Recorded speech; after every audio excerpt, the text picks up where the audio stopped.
سورۃ التغابن کی آیت نمبر 8 ہے۔ الحمدللہ وکفیٰ والسلام علی عبادہ الذین اصطفیٰ خصوصاً علی سید الرسل وخاتم الانبیاء وعلی آلہ واصحابہ الاتقیاء اما بعد فاعوذ باللہ من الشیطان الرجیم بسم اللہ الرحمن الرحیم فآمنوا باللہ ورسولہ والنور الذی انزلنا واللہ بما تعملون خبیر یوم یجمعکم لیوم الجمع ذلک یوم التغابن ومن يؤمن بالله ويعمل صالحا يكفر عنه سيئاته ويدخله جنات تجري من تحتها الأنهار خالدين فيها أبدا ذلك الفوز العظيم والذين كفروا وكذبوا بآياتنا أولئك أصحاب النار خالدين فيها وبئس المصير فآمنوا بالله ورسوله سو ایمان لاؤ تم لوگ اللہ پہ اور اس کے رسول حضرت محمد صلی اللہ علیہ وسلم پہ، والنور الذی انزلنا اور اس روشنی پہ جس کو ہم نے نازل کیا، واللہ بما تعملون خبیر اور اللہ رب العالمین تمہارے ہر عمل کی خبر رکھنے والے ہیں۔ یوم یجمعکم لیوم الجمع، وہ دن یاد رکھو جس دن وہ جمع کرے گا تمہیں، وہ جمع کا دن ہے۔ ذالک یوم التغابن، اور وہ ہار جیت کا دن ہے۔ ومن یؤمن باللہ، اور جو کوئی اللہ پہ ایمان لائے، ویعمل صالحا، اور اچھے اعمال اختیار کرے، یکفر عنہ سیئاتی، وہ اس کی برائیوں کو اس سے مٹا دے گا، ویدخلہ جنات، اور اس کو داخل کرے گا ایسے باغات میں، تجری من تحتها الانہار، جن کے سامنے نہریں چل رہی ہوگی، خالدین فیہا ابدا، ہمیشہ ہمیشہ اس میں رہیں گے۔ ذالک الفوز العظیم، یہ بڑی کامیابی ہے۔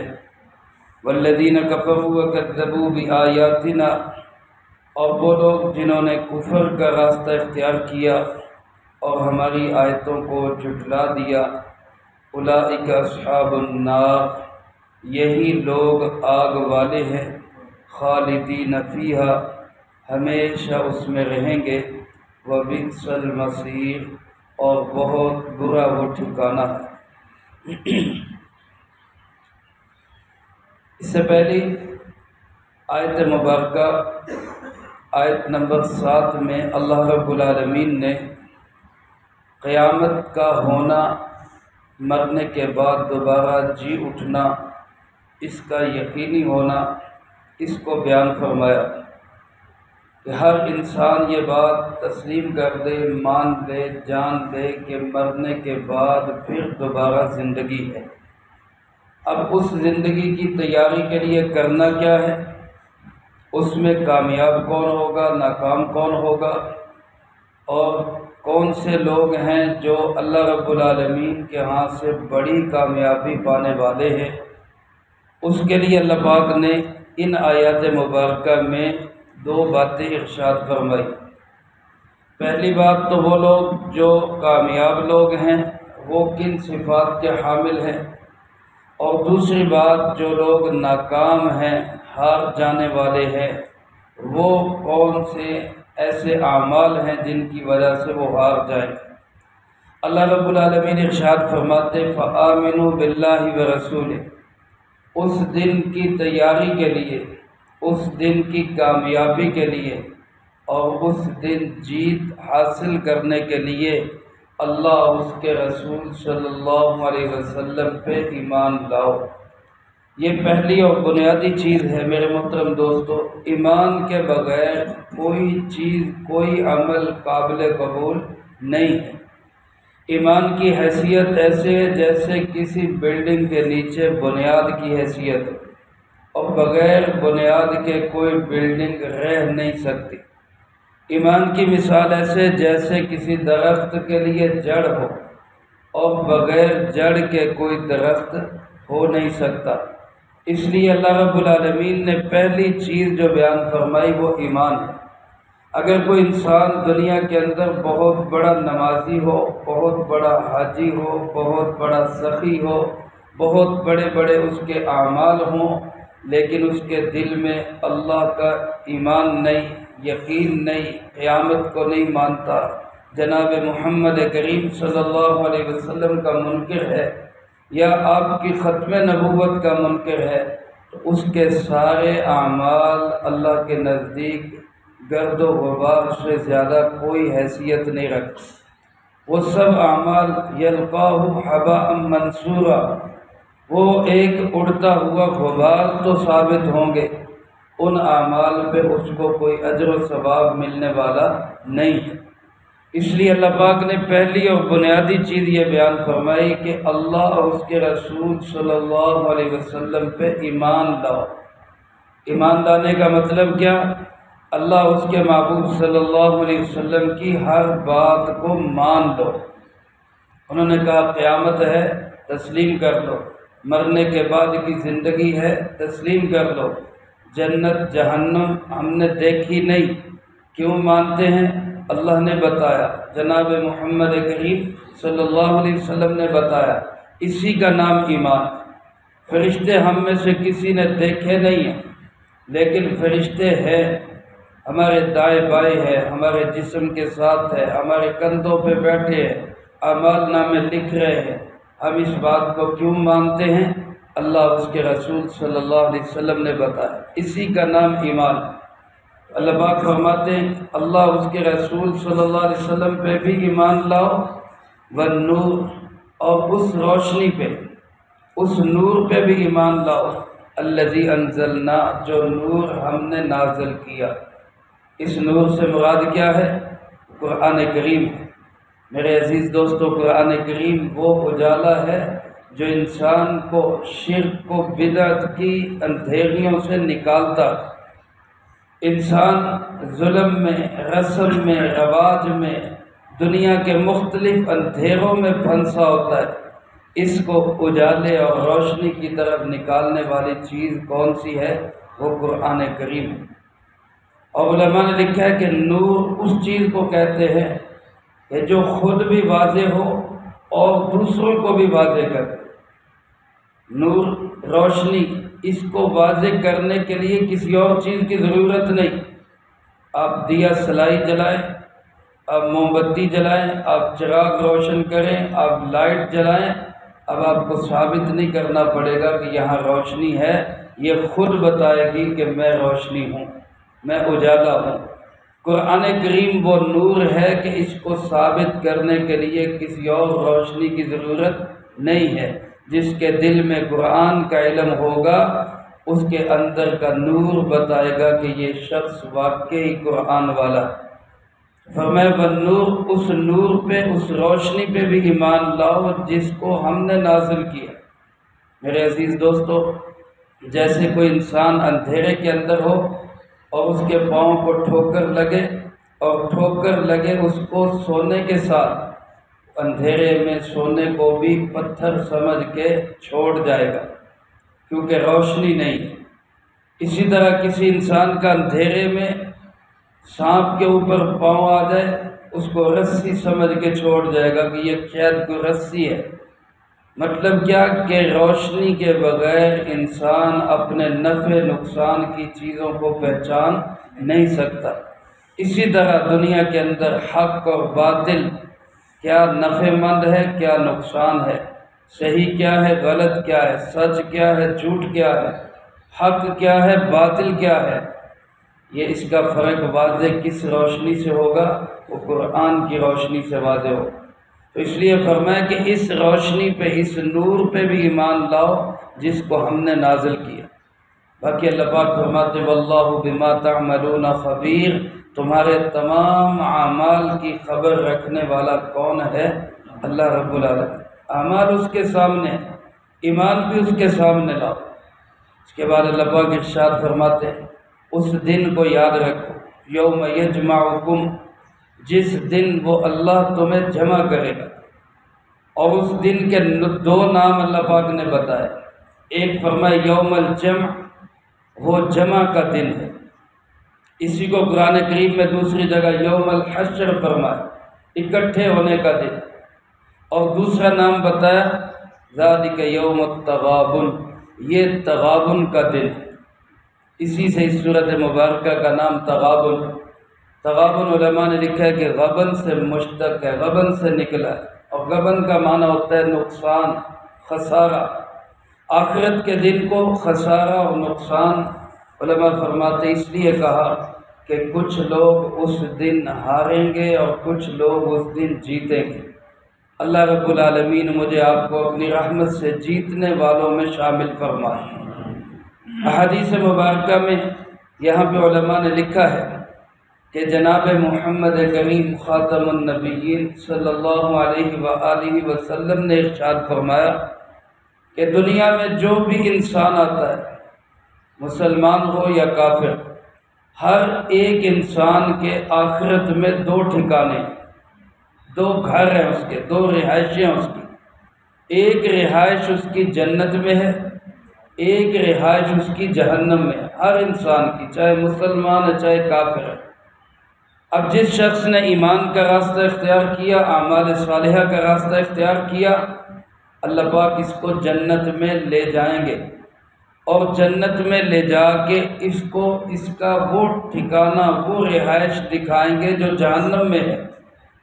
اور اللہ پاک اس کو فرمائیں گے کہ بھئی اگر تم ایمان اور عمل صالح والا راستہ اختیار نہ کرتے تو یہ تمہارا ٹھکانہ ہوتا، یہاں جہنم میں تم جاتے، لیکن تمہارے ایمان، اعمال صالحہ اور میری رحمت کی بنیاد پر یہ ٹھکانہ تو اب کسی کافر کو ملے گا، یہ رہائش کسی کافر کے حصے میں آئے گی، اور اس کی جنت، اس کا جنت کے اندر جو گھر ہے، رہائش ہے، وہ اللہ پاک تمہیں جنت کے اندر نصیب کر۔ تو یہ مسلمان ایمان والا، اعمال صالحہ والا گویا کہ جیت گیا کہ کافر کی جنت کی رہائش گاہ اس کے حصے میں آ۔ اور دوسری طرف فرمایا جو کافر ہوگا وہ جہنم میں جائے گا، اور اللہ رب العالمین اس کو جہنم کے اندر رہتے ہوئے اس کا وہ ٹھکانہ دکھائیں گے، وہ رہائش دکھائیں گے جو اس کی جنت میں تھی، اور اس کو کہا جائے گا کہ اگر تم صحیح راستے پہ چلتے، دین حق کو قبول کرتے، اللہ اس کے رسول صلی اللہ علیہ وسلم کی مان کے چلتے، تو وہ جنت میں تمہارا ٹھکانہ ہوتا، لیکن تم نے اپنا وہ ٹھکانہ ہار دیا، اور آج یہ تمہیں جہنم کے اندر رہائش مل گئی۔ اس مسلمان کی رہائش جو جہنم میں تھی وہ تمہیں مل رہی ہے، اور تمہاری رہائش جو جنت میں تھی وہ کسی مسلمان کو مل رہی۔ اسی کو علماء نے لکھا ہے کہ یہ ہے تغابن، کہ کچھ لوگ ہاریں گے، کچھ لوگ جیتیں گے۔ میرے عزیز دوستو، دعا بھی کرنی چاہیے اور کوشش اور محنت بھی کرنی چاہیے، اللہ مجھے آپ کو جیتنے والوں میں شامل فرما۔ پھر جیتنے والوں کا بہترین اور خوبصورت انجام کیا ہوگا؟ اللہ پاک فرماتے وَمَن يُؤْمِن بِاللَّهِ وَيَعْمَلْ صَالِحًا، جو اللہ پہ ایمان لایا اور اس نے اچھے اعمال اختیار کیے، يُكَفِّرْ عَنْهُ سَيِّئَاتِهِ، پہلا اس کو اللہ پاک انعام تو یہ دیں گے کہ اس کی جو کمیاں، کوتاہیاں، برائیاں، انسانی بشری تقاضے سے غلطیاں ہوئی ہوں گی، اللہ ان سب غلطیوں، گناہوں کو مٹا دے، یعنی بالکل پاک صاف ہو جائے۔ میرے عزیز دوستو، ہم انسان ہیں، نہ چاہتے ہوئے بھی بہت ساری کمیاں ہو جاتی ہیں، گناہ ہو جاتے، حکم عدولیاں ہو جاتی ہیں۔ ایمان اور اعمال صالحہ کی برکت سے اللہ فرماتے ہیں میں ساری برائیوں کو مٹا دوں۔ صاف ستھرا ہو جائے گا پھر کیا کریں گے؟ فرمایا دوسرا انعام یہ ملے گا کہ وَيُدْخِلْهُ جَنَّاتٍ، اللہ اس کو باغات میں داخل کرے۔ یہ بات ذہن میں رکھیں، یہاں لفظ اللہ نے یوں ارشاد فرمایا یدخلہ، اس کو اللہ داخل کریں گے، خود نہیں داخل ہوگا۔ یعنی کوئی یہ نہ سمجھے کہ میں اپنے اعمال کی بنیاد پہ جنت میں جاؤں گا، یا میں اپنی نمازوں اور تہجدوں یا حج اور عمروں کے اعتبار سے جنت میں جاؤں گا۔ یہ بات ذہن میں رکھے کہ اعمال صالحہ کرتا رہے، لیکن جنت میں جائے گا کس کی رحمت سے؟ اللہ کی رحمت۔ اللہ اپنی رحمت اور فضل سے جنت میں داخلہ نصیب فرمائیں گے۔ حضرت عبداللہ ابن مسعود رضی اللہ تعالیٰ عنہ فرماتے ہیں کہ جنت میں جو انٹری ہوگی، داخلہ ہوگا، وہ تو ہوگا اللہ کے فضل سے۔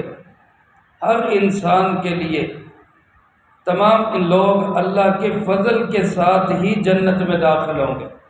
اب یہاں سوال یہ ہوگا کہ پھر ہمیں نمازوں کا کیا فائدہ؟ پھر ہم جو دن بھر بھوکا پیاسا رہتے ہیں پھر اس کا کیا فائدہ؟ پھر ہم جو تہجد میں اٹھ کے گوڈے گٹھے رگڑتے ہیں پھر اس کا کیا فائدہ؟ یا کوئی مجاہد جہاد کے اندر جا کے میدان میں لڑتا ہے، جان اپنی قربان کرتا ہے، پھر اس کا کیا فائدہ جب ہونا ہی سب کچھ اللہ کے فضل سے؟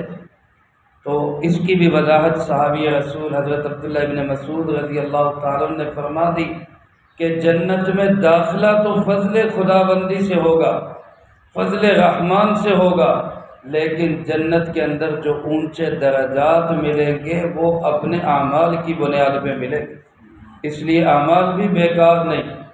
تو فرمایا کہ جو اللہ رب العالمین کو راضی کرے گا، ایمان لائے گا، تسلیم کرے گا، مان کے چلے گا، اللہ اس کو ایسے باغات میں داخل کریں گے جن کے سامنے نہریں چل رہی ہوں، بہترین لوکیشن، خوبصورت منظر۔ ایسے مناظر کو دیکھنے کے لیے آج انسان وہ سوات اور گلگت اور ایسے جگہوں کا رخ کرتے کہ ہم ایسے مناظر کو دیکھ سکیں، لیکن اللہ فرماتے ہیں کہ میں ایسے مناظر پہ تمہیں رہائش گاہیں دوں گا، باغات دوں گا، محل دوں گا۔ اور یہ باغات اور محل بھی کوئی 2 4 10 20 100 سال کے لیے نہیں، بلکہ فرمایا خالدین فیہا ابدا، ہمیشہ ہمیشہ اس میں رہے، ہمیشہ کبھی ختم نہیں ہوگا۔ امام غزالی رحمۃ اللہ علیہ نے اس کو سمجھانے کے لیے یوں ارشاد فرمایا، سمجھانے کے لیے ایک مثال کے ساتھ فرمایا کہ اگر زمین و آسمان کے اس سارے خلا کو، یہ جتنا حصہ ہے، اس پورے خلا کو رائی کے دانوں سے بھر دیا جائے، باریک سا دانہ ہوتا ہے رائی، فرمایا کہ 1000 سال کے بعد ایک پرندہ آئے اور ایک دانہ اٹھا کر لے جائے، اب کتنے سال لگیں گے اس سارے خلا کو خالی ہونے میں؟ امام غزالی رحمۃ اللہ علیہ فرماتے ہیں ایک وقت آئے گا یہ خلا خالی ہو جائے گا، لیکن آخرت کی زندگی پھر بھی ختم نہیں ہوگی، اتنی لمبی چوڑی زندگی، ہمیشہ ہمیشہ کی جنت۔ اللہ پاک اس کو فرماتے ہیں ذالک الفوز العظیم، یہ ہے بڑی کامیابی، یہ ہے بڑی کامیابی۔ مال مل جانا، عہدے مل جانا، ڈگریاں مل جانا، بیج لگ جانا، سر پہ پگڑیاں آ جانا، جبے پہن لینا، یہ بڑی کامیابی نہیں۔ جس کو جہنم سے بچا کے جنت میں داخل کر دیا گیا، یہ ہے بڑی کامیابی، یہ ہے فوز عظیم۔ اللہ ہم سب کو اپنی رحمت سے نصیب فرمائے۔ اس کے مقابلے میں تصویر کا دوسرا رخ کیا ہے؟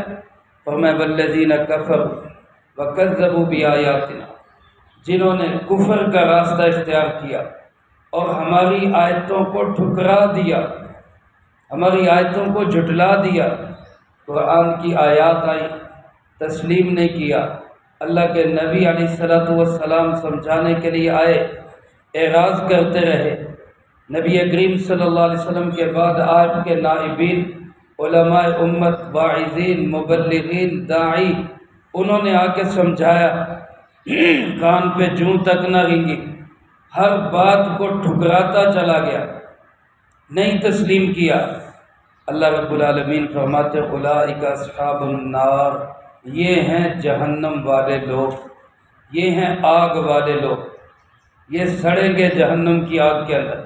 اور یہ بھی کوئی 2 4 10 20 50 100 سال کے لیے نہیں، بلکہ اللہ پاک فرماتے خالدین فیہا، یہ بھی ہمیشہ وہاں پہ رہے۔ علماء نے لکھا ہے جب جنتی جنت میں ہوں گے، جہنمی جہنم میں ہوں گے، موت کو ایک دمبے کی شکل میں درمیان میں لا کر ذبح کر دیا جائے گا اور اعلان کر دیا جائے گا کہ اب جو جنت میں ہے وہ ہمیشہ کے لیے، جو جہنم میں ہے وہ ہمیشہ کے لیے، کسی پہ کوئی موت بھی نہیں آئے گی۔ اس بات کو دیکھ کر سن کر ایمان والوں کی خوشی بڑھے گی اور کافروں کی حسرت اور افسوس بڑھے گا۔ اس لیے میرے عزیز دوستو، اس انجام سے پہلے ایمان اور اعمال صالحہ کو حاصل کرنا۔ اللہ پاک فرماتے وَبِئْسَ الْمَصِيرُ، یہ بہت برا ٹھکانہ، اس کو فرمایا بڑی کامیابی، اس کو فرمایا برا ٹھکانہ۔ اب ہمارا کام ہے بڑی کامیابی کو حاصل کرتے ہیں یا برے ٹھکانے کو حاصل کرتے ہیں۔ اللہ ہم سب کو راہ حق کی سمجھ نصیب فرمائے، قرآن سے، قرآن والوں سے تعلق نصیب فرمائے، ایمان و اعمال صالحہ والی زندگی نصیب فرمائے، جو کہا سنا اس کو زندگی میں لا کے دوسروں تک پہنچانے کی توفیق عطا فرمائے۔ اللہم انت السلام ومنک السلام، تبارک ربنا وتعالیت یا ذا الجلال والاکرام۔ اللہم اعنا علی ذکرک وشکرک وحسن عبادتک، اللہم احسن عاقبتنا فی الامور كلها وأجرنا من خزي الدنيا وعذاب الآخرة، اللهم باقية كباقية الوليد، اللهم استر عوراتنا وآمن روعاتنا، اللهم إنا نجعلك في نحورهم ونعوذ بك من شرورهم، اللهم اكفنا بحلالك عن حرامك وأغننا بفضلك عمن سواك، اللهم اكفنا كل مهم من حيث شئت ومن أين شئت، رب اغفر وارحم وأنت خير الراحمين۔